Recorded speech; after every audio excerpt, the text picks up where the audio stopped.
शेतकरी मित्रांनो, आज आहे 8 ऑगस्ट. आपण उद्या 9 ऑगस्ट रोजीचा महत्त्वाचा हवामान अंदाज बघणार आहोत.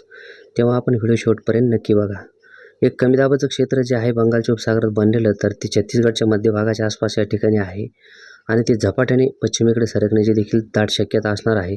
कारण की अगोदर जे उत्तर प्रदेशचे दक्षिण भाग किंवा मध्य प्रदेशच्या आसपास जे कमी दाबाचं क्षेत्र होतं, तर ते आता पश्चिमेकडे सरकून राजस्थानच्या आसपास या ठिकाणी पोहोचलेलं आहे. म्हणजे पूर्वेकडच्या राजस्थानच्या आसपास या ठिकाणी पोहोचलेला आहे. महाराष्ट्रामध्ये जर बघितलं तर चांगल्यापैकी ढग जे असतील, तर आपल्याला विदर्भाच्या पूर्वेकडील भागाच्या आसपास मुसळधार पाऊस देईल, विजांचा कडकडाट असा या ठिकाणी परिस्थिती आहे. अमरावतीच्या आसपास देखील ढग बघायला भेटत आहे. जर आपण बघितलं तर नागपूर, भंडारा, गोंदियाच्या उत्तरेकडील भागाच्या आसपास आणि बाकी ठिकाणी देखील ढग सक्रिय होत आहे. चंद्रपूर असेल किंवा गडचिरोलीच्या आसपास देखील ढग या ठिकाणी विजांसहित पाऊस देत आहेत.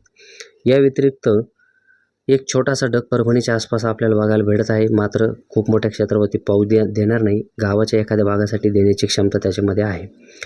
अमरावतीच्या भागामध्ये देखील आता पाऊस हा चालू झालेला असेल, कारण की जो ढग मध्य प्रदेशच्या आसपास आहे तो अंतर्गत भागामध्ये सरकलेला असेल. यवतमाळच्या आसपास देखील विजांसहित पाऊस चालू असेल किंवा या ठिकाणी देखील पावसाचे ढग विजांसहित पाऊस देतील असे या ठिकाणी सक्रिय होते. आज दिवसभर जर बघितलं आपण तर अहिल्यानगरच्या काही भाग किंवा पुण्याच्या बहुतेक भागामध्ये आणि सातारा तसेच सांगली आणि सोलापूरच्या काही भागामध्ये ढगाळलेलं हवामान चांगल्यापैकी बघायला मिळालं. काही ठिकाणी थेंब देखील पडले असेल. हलक्या स्वरूपाचा पाऊस या ठिकाणी काही भागामध्ये पडलेला असणार आहे. आता देखील सोलापूरच्या आसपास पाऊस देईल अशा प्रकारचा ढग आहे, परंतु याच्यामध्ये खूप मोठी ताकद नाही आहे. रात्रीचं जर आपण बघितलं तर सांगलीच्या आसपास काहीसा पाऊस होऊ शकतो, परंतु अगदी थोड्या भागासाठी दक्षिण पूर्व भागाच्या आसपास शक्यता आहे. त्यानंतर नांदेडच्या आसपास देखील पाऊस होण्याची शक्यता आहे. मात्र जास्त काही पावसाची आजची शक्यता नाही. कालचा पाऊस जर बघितलं तर पूर्वेकडे विदर्भाच्या आसपास चांगल्यापैकी जोरदार आहे. गडचिरोलीच्या आसपास काहीसा मुसळधार पडलेला आहे. यानंतर पश्चिमेकडे विदर्भाच्या आसपास हलका ते मध्यम पाऊस आहे. छत्रपती संभाजीनगरमध्ये देखील काहीसा पाऊस सिल्लोडच्या आसपास झालेला आहे. यानंतर पूर्वेकडील मराठवाड्याच्या आसपास हलका मध्यम तर काहीसा जोरदार पाऊस हा परभणी किंवा नांदेडच्या आसपास या ठिकाणी बघायला भेटलेला आहे. या व्यतिरिक्त खास काही नोंदी नाही आहे. अहिल्यानगरच्या आसपास देखील काहीसा हलका ते मध्यम स्वरूपाचा पाऊस बघायला भेटलेला असेल. जर आपण उद्याचा महत्त्वाचा 9 तारखेचा अंदाज जर बघितला तर उद्या आजच्यासारखा पाऊस विदर्भामध्ये बघायला भेटणार नाही. काही थोड्या थोड्या भागासाठी पाऊस सक्रिय होईल. मध्यम ते जोरदार तर एक दुसऱ्या ठिकाणी मुसळधार पाऊस देखील होऊ शकतो, परंतु ते जे कमी दाबाचं क्षेत्र असेल तर ते मध्य प्रदेशच्या मध्य भागाच्या आसपास या ठिकाणी पोहोचेल. त्यामुळे विदर्भाचा काहीसा जोर कमी होईल. मात्र उत्तरेकडील भागाच्या आसपास गोंदिया, भंडारा, नागपूर, अमरावतीच्या आसपास उद्या देखील पावसाचं वातावरण राहील. यासह पूर्वेकडील भागाच्या आसपास देखील या ठिकाणी पाऊस बऱ्यापैकी आपल्याला बघायला भेटणार आहे. जसं आपण पश्चिमेकडे जाऊ किंवा बाकीच्या अंतर्गत भागामध्ये खास काही उद्याची पावसाची शक्यता नाही. किनारपट्टीला देखील हलका ते थोडासा मध्यम काहीशा सरी येथील घाटाच्या आसपास देखील अशाच प्रकारची परिस्थिती आहे. मात्र इथून जे ढग निघतील तर हे अहिल्यानगरच्या आसपास येतील आणि या ठिकाणी पावसाची शक्यता काही 100% नाही आहे. मात्र काय होईल माहिती का, हे ढग जेव्हा इथं येतील तर त्याच्यापूर्वी सकाळी सकाळी चांगल्यापैकी उन्हाचा चटका या ठिकाणी वाढण्याची शक्यता आहे.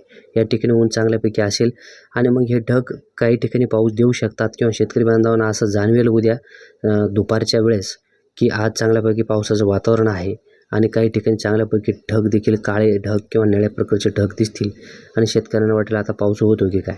परंतु तशा प्रकारची शक्यता बनणार नाही, कारण की ढग असे थोडेसे पुढे जातील आणि छत्रपती संभाजीनगरचा उत्तरेकडील विभाग आणि जळगावच्या आसपास किंवा जालन्याचा अगदी उत्तरेकडचा भाग आणि बुलढाण्याच्या आसपास पाऊस देण्याची शक्यता उद्यासाठीची आहे. बाकी महाराष्ट्रामध्ये जर बघितलं तर उद्या उन्हाचा चटका चांगल्यापैकी तीव्र वाढेल, कारण की आज या ठिकाणी ढगाळलेलं हवामान असल्यामुळे ऊन फारसं शेतकरी बांधवांना जाणवलं नाही. उद्या मात्र चांगल्यापैकी उन्हाचा चटका या ठिकाणी जाणवणार आहे.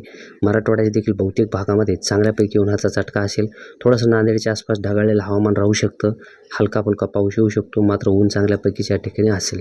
तर शेतकरी बांधवांना अशा प्रकारचा उद्यासाठीचा अंदाज आहे. त्यामुळे आपण आता बाकीची आपली जी तयारी असेल तर तिच्या मार्गी आपण आता लागलं पाहिजे.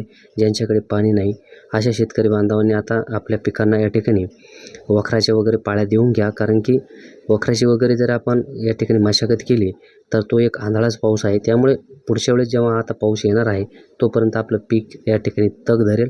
ज्यांच्याकडे पाण्याची व्यवस्था असेल त्यांनी आपले ऊसासारखे पिकं असतील किंवा इतर फळपिकं असतील यांना ड्रीपमधून आपण पाण्याची सोय या ठिकाणी करा, कारण की झपाट्याने बाष्पीभवन होईल. वाऱ्याचा वेग देखील आहे, उष्णता देखील खूप मोठ्या प्रमाणात आहे आणि खूप मोठा पाऊस देखील बरसलेला नाही आहे. त्यामुळे हे जी ओल असेल जमिनीतली लवकर जाईल. त्यामुळे आपण आतापासून तयारी करा. लाईटीचे देखील प्रॉब्लेम येऊ शकतात. आपण संपूर्ण व्हिडिओ बघितला त्याबद्दल तुमचे मनापासून धन्यवाद.